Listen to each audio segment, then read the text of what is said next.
My mission upon this channel is to provide details regarding ancient ruins, artifacts, and technologies that clearly demonstrate that there once existed lost, ancient, advanced civilizations that have been lost here upon our planet. My unwavering research dynamic is that said subject matter is crucially factual. Thus, it is always based upon that which I have personally sought to confirm as undeniable realities before sharing. I do not only offer an intellectual armory for you, the viewer, who is often confronted with many academic fallacies, but particularly the younger viewer, enabling their empowerment to correct academics, often ordered to pass on such fallacies through a permitted curriculum. As such, I feel that it is crucial that not only are the facts I share established proofs, but that features which they explain away as others' work are established as beyond doubt as currently unexplainable, as such undeniable as the work of others. Exposing academia's lies due to our ancestors' limitations, ancestors often claimed as the constructors of said ruins found throughout the world. Due to this bestowed responsibility to only convey historical accuracies, established mystery, and ancestral limitations, many independent researchers often privately contact me via my secure armored email, often sharing not only their own controversial research, sometimes including their own expedition details, but also academics in positions of tremendous public influence, who not only share my view that much of the history currently being taught to future generations is not only inaccurate, but is based upon a conspiracy of concealing past civilizations. One such email received recently pertained to something known as the moon shaft. However, although this is not the main theme of this particular video, I will briefly cover what has been shared with me, and after further research, endeavor to do a detailed video in the future regarding said explorations if enough evidence of its existence can be established. Sent to me by Mike Collins, a member of an unsuccessful expedition to try to rediscover this mysterious layer. A brief prologue is as follows, quote, "3 soldiers hiding from the Germans in the Tatra Mountains in Slovakia discovered a layer which could possibly be the oldest man-made structure in the world. The structure is believed to be between 300 and 310 million years old by a number of individuals, with Heinrich Himmler even sending several scientific expeditions into the Tatra Mountains looking for the shaft, with members of the KGB also attempting to obtain the diary writings on the experience from these deceased soldiers." End quote.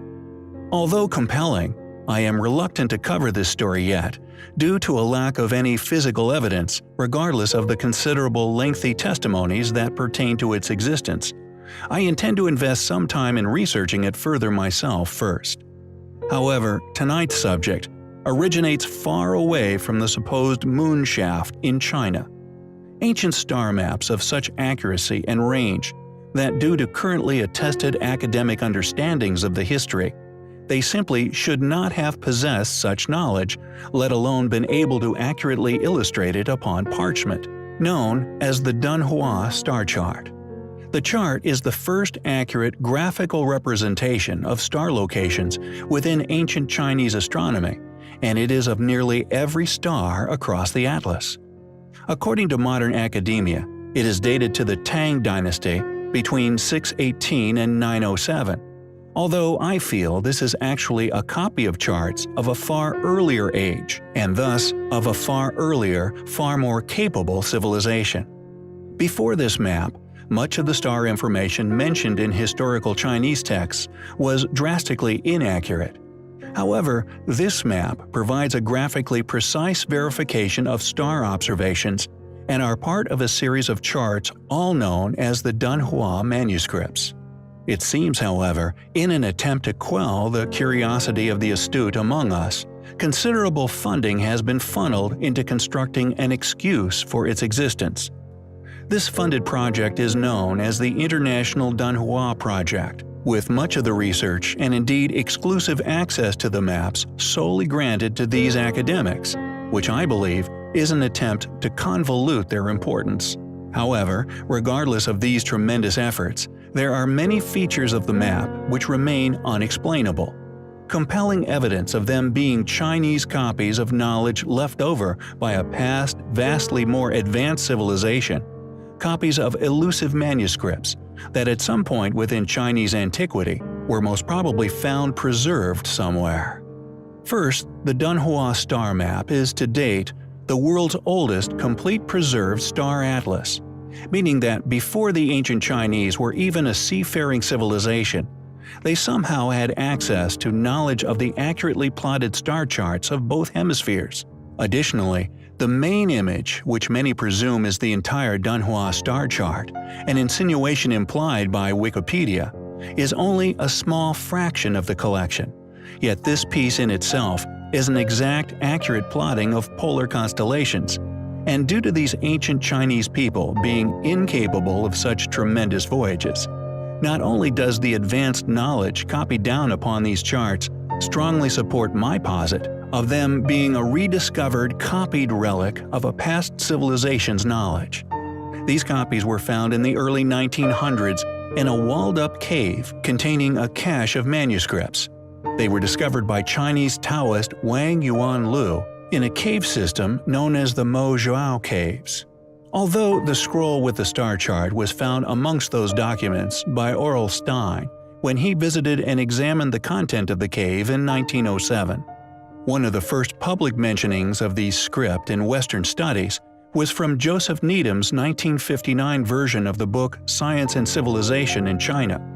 Since that time, however, only a few publications have conveniently been devoted to the map, nearly all being Chinese publications. This map, or as we postulate, accurate copy, was made around the year 700. I feel their lack of public exposure and my reasoning for asserting that they were copies of a far more advanced civilization's work is not only due to the Chinese civilization's inability to travel to such locations to plot such charts at the time, but that the whole set of star maps contains over 1,300 stars, not only proving that although the Chinese are academically claimed to have believed the world was flat at the time, the star charts prove beyond doubt that they had knowledge of constellations from around the globe. The academic explanation for this is that although the Chinese supposedly presumed the world was flat, they somehow assumed that the heavens were somehow spherical, which to me just seems like a desperate attempt to discredit such manuscripts' true origins. I believe, due to the in-depth and accurate knowledge copied upon the star charts, much of which were far out of the reach of this ancient civilization's observational capabilities, be clear proof that they had discovered maps left by a civilization that was not only seafaring but global. Also, due to the chart featured on Wikipedia, had successfully explored the poles and accurately mapped its constellations. How did the ancient Chinese have such in-depth knowledge of so many constellations, especially polar constellations? We find such manuscripts, academia's funneling of considerable funding into the discrediting of their inexplicable nature and their lack of exposure, as highly compelling. If you enjoy our content, if you think our battle worthy, please help us to continue our voyage of discovery in unraveling the mysteries of history. Links to donate can be found within the description. Without you, we cannot survive. Thank you.